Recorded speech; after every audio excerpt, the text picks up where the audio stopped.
الحمدللہ رب العالمین والعاقبۃ للمتقین والصلاة والسلام علی سید المرسلین وعلی آلہ واصحابہ اجمعین اما بعد فاعوذ باللہ من الشیطان الرجیم بسم اللہ الرحمن الرحیم۔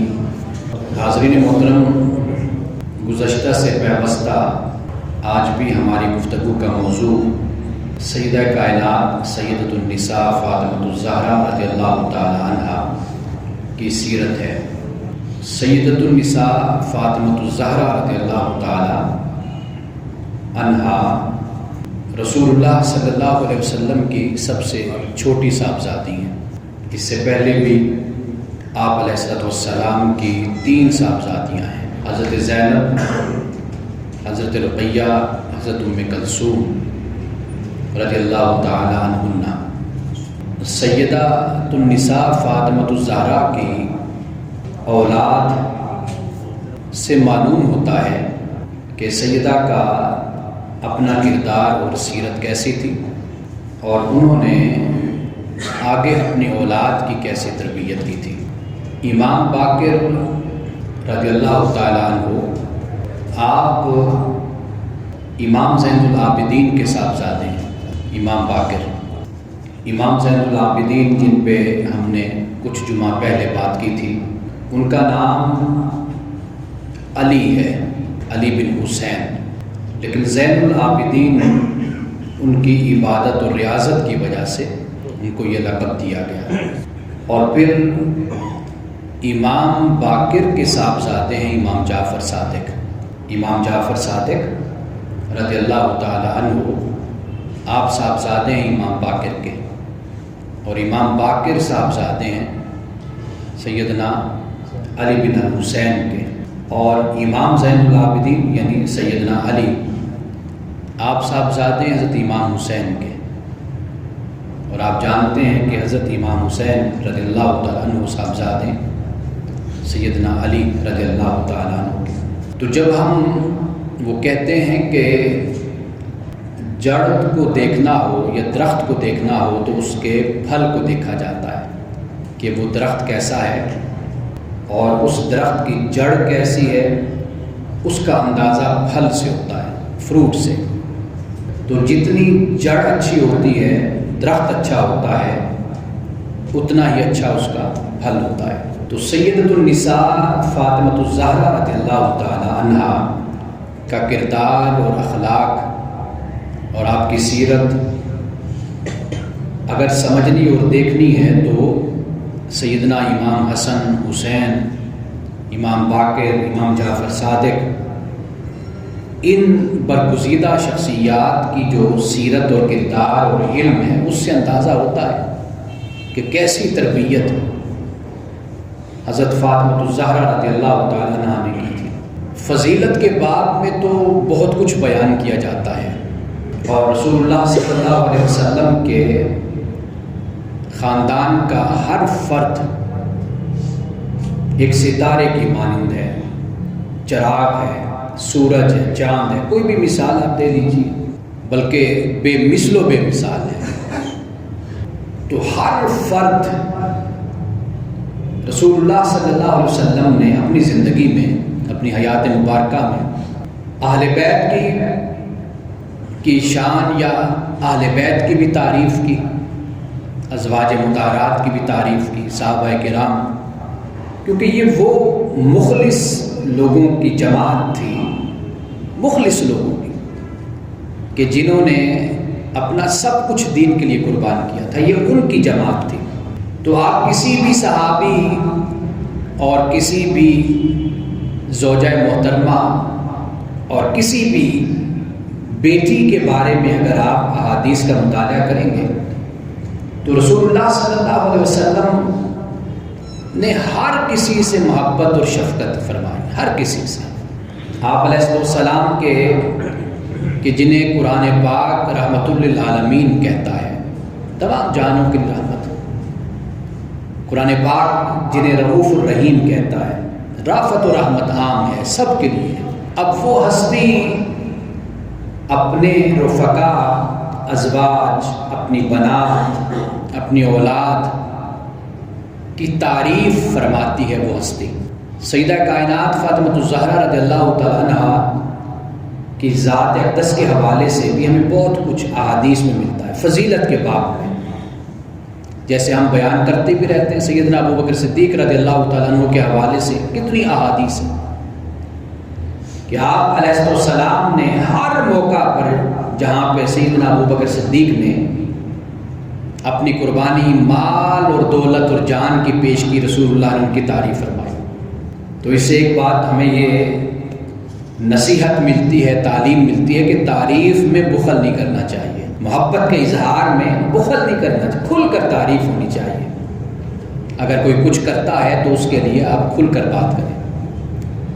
ہم بخل کر جاتے ہیں نا، کوئی اچھا کام کرے، ہم کہتے ہیں اگر ہم اس نے اچھا کام کیا تعریف کر دی تو یہ پھر اچھا کام شاید پھر اس طرح نہ کرے، یہ تعریف پر ہی رہے، تو یہ بخل نہیں کرنا چاہیے۔ رسول اللہ صلی اللہ علیہ وسلم کی سیرت ہے، سنت ہے، کھل کر تعریف کرنا۔ امام بخاری نے بخاری لکھی، کتابیں احادیث کو اکٹھا کیا تو صحیح البخاری بنی۔ امام مسلم نے لکھی تو صحیح مسلم بن گئی۔ اب اس میں مناقب فضائل کا علیحدہ ایک چیپٹر ہوتا ہے، باب ہوتا ہے، اور اس میں یعنی صحابی کا نام ہے کہ سیدنا ابو بکر صدیق کے متعلق رسول اللہ نے کیا فرمایا، وہ سارے مناقب بیان ہو گئے۔ اسی طرح رسول اللہ صلی اللہ علیہ وسلم نے اپنی بیٹیوں کے بارے میں جو فرمایا ان کو بھی اکٹھا کر دیا گیا۔ سیدۃ النساء فاطمہ الزہرا رضی اللہ تعالیٰ عنہ، 3 بیٹیاں تو آپ کی زندگی میں وفات پا گئی تھیں، حضرت زینب، حضرت ام کلثوم، حضرت رقیہ، وہ تو آپ کی حیات مبارکہ ہے۔ سیدہ کائنات فاطمہ الزہرا رضی اللہ تعالیٰ عنہ آپ کی وہ صاحبزادی ہیں کہ جن کا انتقال رسول اللہ صلی اللہ علیہ وسلم کی دنیا سے جانے کے بعد ہوا۔ تقریباً 6 ماہ کا ذکر کتابوں میں آتا ہے کہ اس کے بعد سیدہ کائنات فاطمہ الزہرا رضی اللہ تعالیٰ عنہا نے وفات پائی تھی، 6 ماہ کے بعد۔ رسول اللہ نے آپ کے حوالے سے بہت کچھ فرمایا، احادیث میں موجود ہے۔ ایک قول جو سب سے خوبصورت ہے کہ آپ نے فرمایا کہ سیدۃ النساء اہل الجنہ الفاطمہ، کہ اہل جنت کی جو عورتیں ہیں ان عورتوں کی سردار فاطمہ ہے۔ یہ رسول اللہ صلی اللہ علیہ وسلم نے فرمایا۔ آپ کے جو صاحبزادے ہیں حضرت حسن و حسین، سیدہ شباب اہل الجنہ فرمایا کہ جنت والوں میں جو نوجوان صحابی، تابعی، تبع تابعی، مسلمان، شہداء، عابدین، زہداء، جو جنت میں نوجوان گیا ہوگا۔ انسان آتا ترتیب سے، جاتا تو خدا کی ترتیب سے ہے نا، کئی لوگ نوجوانی میں چلے جاتے ہیں۔ تو سیدہ شباب اہل الجنہ فرمایا کہ جنتیوں میں جو نوجوان ہوں گے نا ان کے سردار حسن حسین ہیں۔ اور سیدہ فاطمہ الزہرا رضی اللہ تعالیٰ عنہ کے بارے میں فرمایا کہ جنت میں جو عورتیں ہوں گی ان کی سردار فاطمہ ہوں گی۔ آپ یہ دیکھیے کہ رسول اللہ صلی اللہ علیہ وسلم کی ذات اقدس سے وابستگی ہی در حقیقت نجات کا ذریعہ ہے۔ جس کو جو بھی ملنا ہے وہ آپ علیہ السلام پہ ایمان اور آپ کی اطاعت سے ملنا ہے۔ اب کوئی اور وسیلہ، کوئی اور راستہ نہیں رہا۔ یہ رسول اللہ نے جب یہ فرما دیا فاطمہ اہل الجنت، جنت میں جو عورتیں ہوں گی ان کی سردار فاطمہ ہوگی، تو معلوم یہ ہوا کہ رسول اللہ صلی اللہ علیہ وسلم کے اختیار میں ہے نا کہ جنت میں جس کو چاہیں سردار بنا دیں عورتوں کے، جسے چاہیں نوجوانوں کا سردار بنا دیں، جسے چاہیں مردوں کا سردار بنا دیں، وہاں بھی ہے۔ تو اس سے یہ معلوم ہوا کہ اب قیامت تک اگر کوئی یہ چاہتا ہے کہ مجھے دنیا اور آخرت کی نجات ملے، کامیابی ملے، تو پھر اسے رسول اللہ کی غلامی میں آنا ہوگا، آپ کی اطاعت اور آپ پر ایمان۔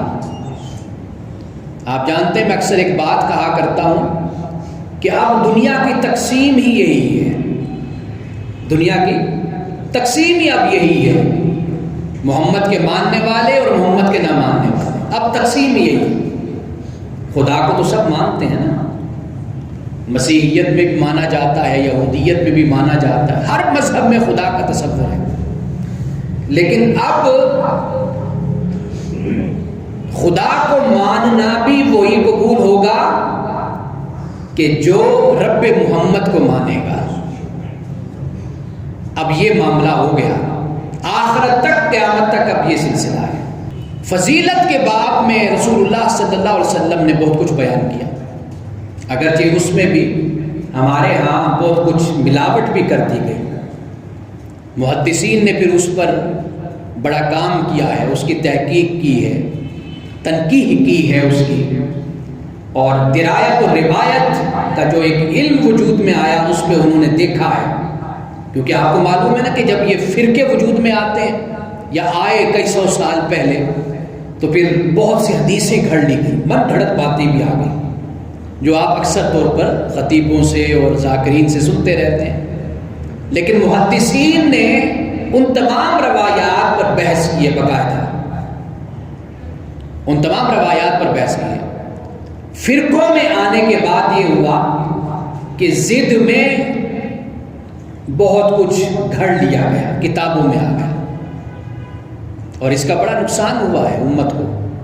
لیکن محدثین کا یہ احسان ہے مسلمانوں پر کہ انہوں نے باقاعدہ، جسے علم اسماء الرجال کہتے ہیں، فن رجال جس کو کہا جاتا ہے، ایک ایک راوی کو انہوں نے پرکھا ہے، اس پر بحث کی ہے، گفتگو کی ہے کہ یہ راوی کس معیار کا راوی ہے، اس کی ثقافت کیسی ہے، آیا کہ اس کا کردار، اس کا اخلاق کیسا ہے، یہ کیسا تھا انسان.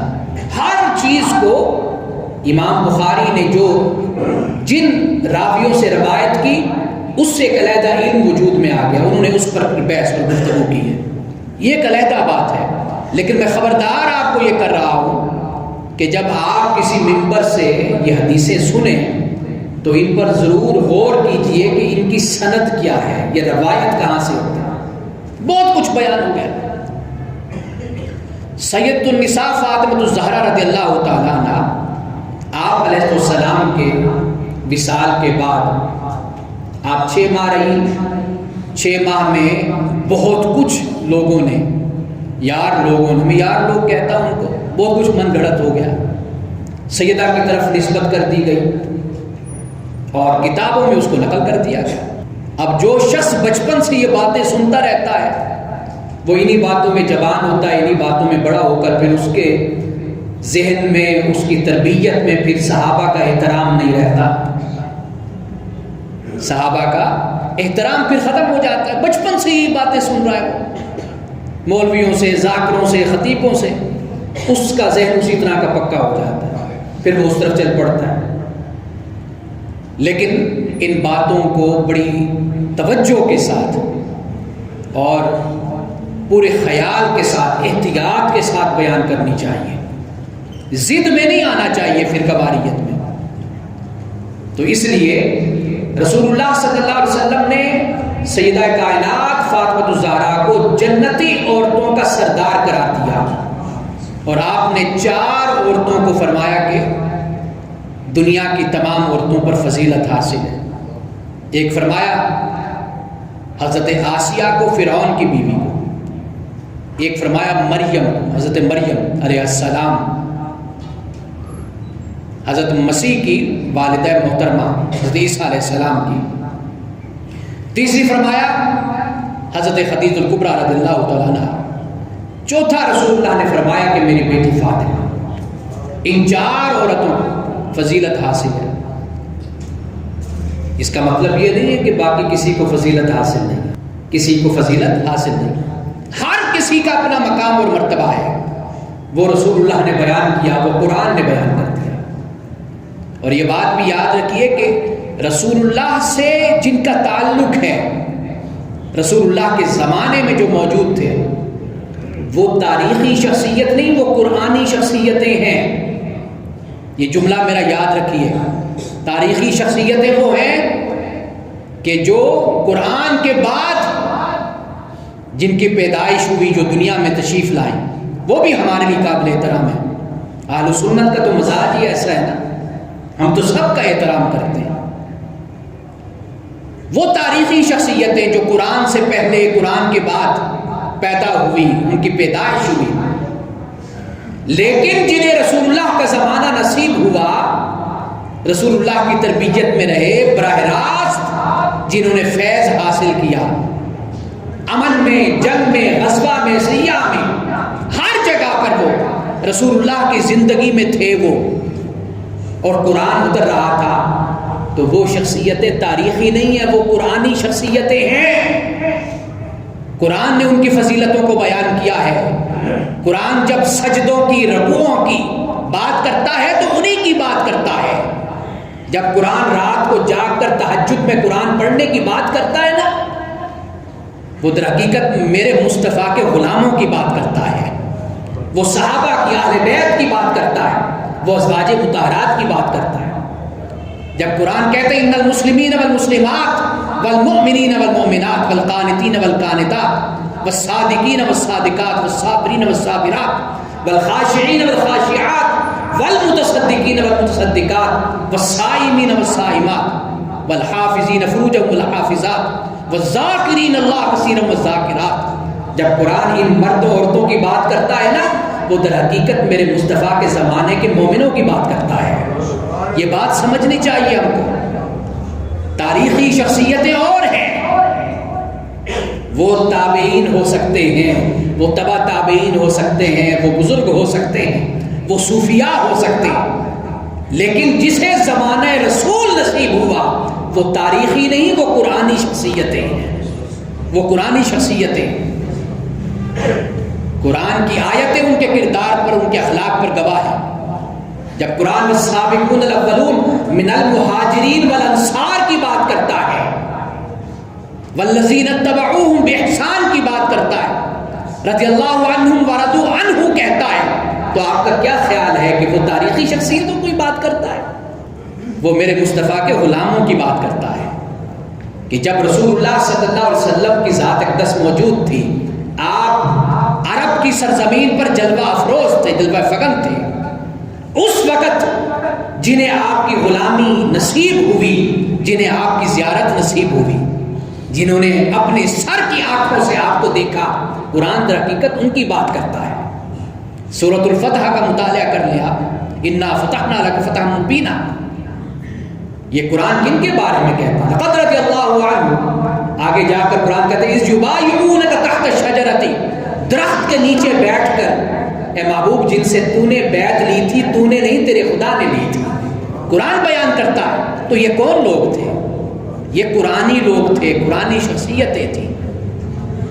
جب قرآن یہ کہتا ہے والذین معه اشداء علی الکفار رحماء بینہم تراہم رکعا سجدا یبتغون، یہ قرآن کن کی بات کرتا ہے؟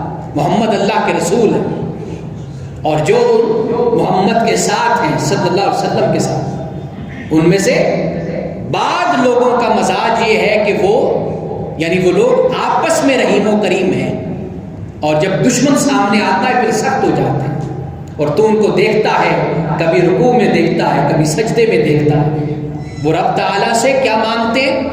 رب تعالیٰ سے یہ دعا کرتے مولا کہ تو ہمیں اپنی رضا عطا فرما، اپنی خوشنودی عطا فرما۔ تو یہ وہ قرآنی شخصیات ہیں۔ سیدۃ النساء فاطمۃ الزہرا رضی اللہ تعالیٰ عنہا کی شخصیت تاریخی شخصیت نہیں ہے، قرآنی شخصیت ہے۔ قرآن بیان کرتا ہے، جس مقام پر قرآن ذکر کرتا ہے تو وہ در حقیقت اہل بیت کا ذکر کر رہا ہوتا ہے، وہ صحابہ کا ذکر کر رہا ہوتا ہے، وہ ازواج مطہرات کا ذکر کر رہا ہوتا ہے۔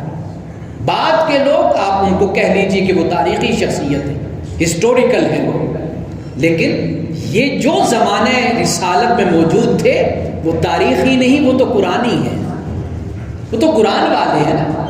قرآن کی آیتیں ان کی سیرت اور ان کے کردار پر گواہ ہیں۔ یہ نقطہ یاد رکھیے جو میں بیان کر رہا ہوں۔ فرقہ واریت کا علاج یہی باتیں ہیں، لوگوں کو بتایا جائے کہ اپنی اصل جڑ کی طرف آؤ، اصل بنیاد کی طرف آؤ۔ وہ کیا ہے؟ وہ قرآن ہے، وہ رسول اللہ صلی اللہ علیہ وسلم کی سنت ہے۔ اب اس کے بعد دیکھیے، جیسے میں نے گزشتہ جمعۃ المبارک میں بیان کیا تھا کہ عرب کا معاشرہ وہی تمدن تھا، وہی سادہ زندگی تھی، وہی ہاتھ سے لوگ کام کرتے تھے، گھر کی صفائی کرنا، ہاتھ سے ہی چپاتیاں روٹیاں بنانا، آگ جلانا، وہ سہولتیں جو آج ہمیں میسر ہیں وہ سہولتیں پہلے تو میسر نہیں تھیں۔ زندگی کٹھن تو تھی نا، مشکل تو تھی نا۔ آج جو سہولتیں اور آسانیاں ہیں وہ پہلے نہیں تھی۔ لیکن آپ یہ دیکھیے ان مشکلات میں مدینہ کے حالات، غزوات کے معاملات چل رہے ہیں، منافقین ہیں، یہود و نصارہ ہیں، کیسا ماحول تھا؟ ایک دشمنی کا ماحول تھا، بے چینی، اضطراب کا ماحول تھا، پریشانی کا ماحول تھا۔ لیکن اس ماحول میں رہ کر سیدہ کائنات فاطمہ الزہرا رضی اللہ تعالیٰ عنہا نے اپنے گھر کے نظام کو بھی چلایا، بہتر طریقے سے چلا کر دکھایا، اور پھر اس کے ساتھ ساتھ دین کی خدمت اور دین کے معاملے کو بھی ساتھ لے کر چلتی رہی۔ کتابوں میں آتا ہے کہ آپ کے پاس، آپ کی طبیعت میں جو صبر ہے، برداشت، حوصلہ، آپ دیکھیے ایک لڑکی آتی ہے آپ کے پاس اور آ کر آپ سے ایک مسئلہ پوچھتی ہے نماز کے بارے میں، کہ میری والدہ کو یہ نماز کا ایک مسئلہ ہے، وہ آپ سے پوچھنا چاہتی ہے۔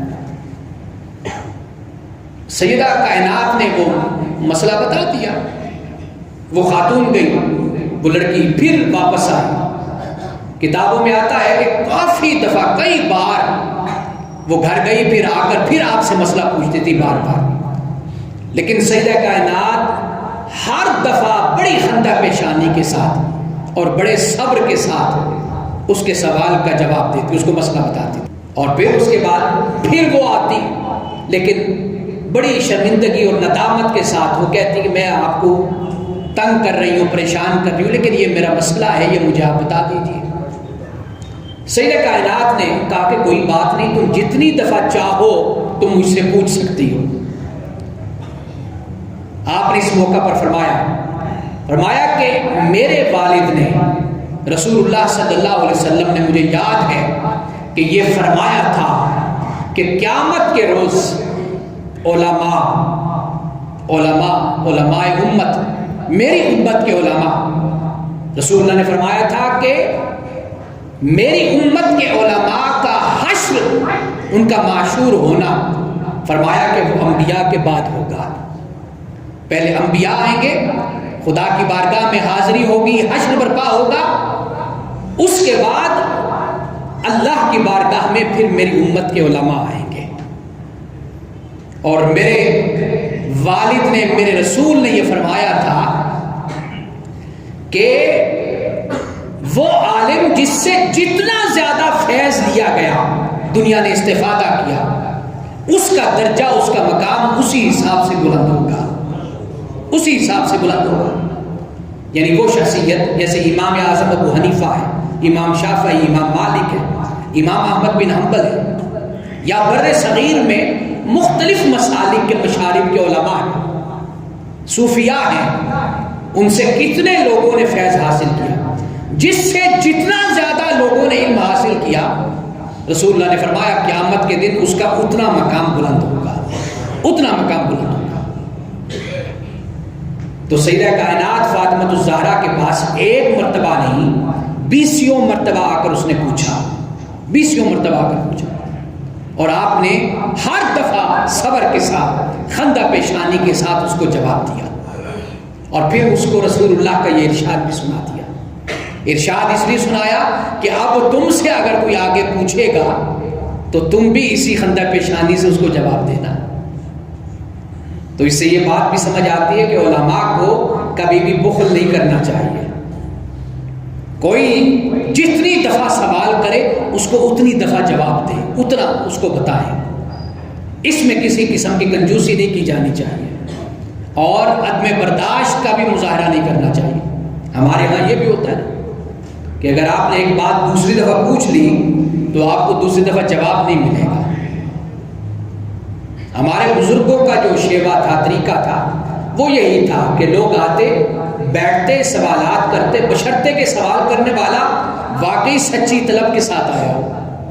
ہمارے عام طور پر پوچھا اس لیے جاتا ہے تاکہ امتحان لے کہ اس کو کچھ آتا بھی ہے کہ نہیں آتا.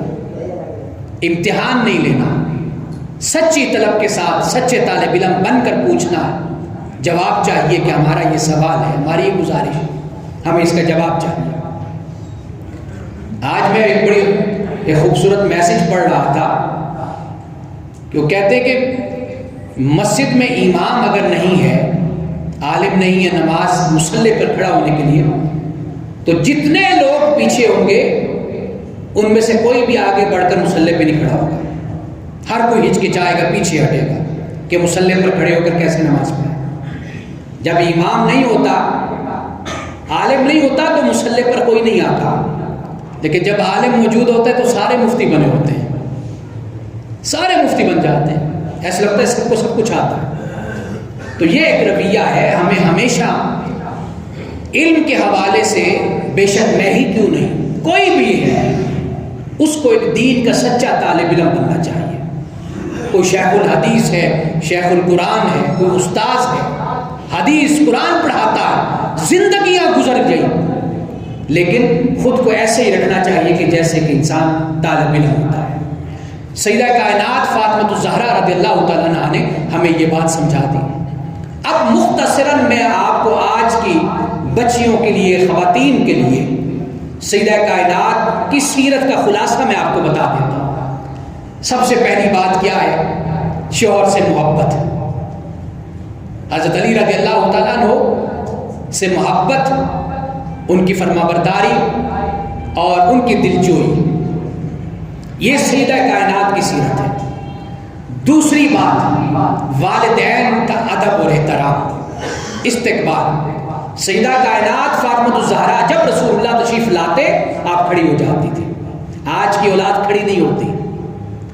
جب تشریف لاتے رسول اللہ صلی اللہ علیہ وسلم، سیدہ کائنات اپنی جگہ پر رسول اللہ کو بٹھاتی تھی. حدیث میں یہ بھی آتا ہے کہ رسول اللہ کے دست مبارک کا بوسہ لیتی تھی، چومتی تھی، آپ کی پیشانی کو چومتی تھی.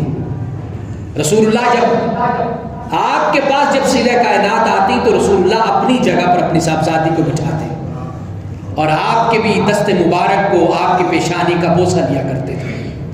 یہ دوسری بات ہے کہ والدین کا ادب اور احترام. اور تیسری بات، سیدہ کائنات شوق تلاوت، تلاوت کا شوق، محبت قرآن سے.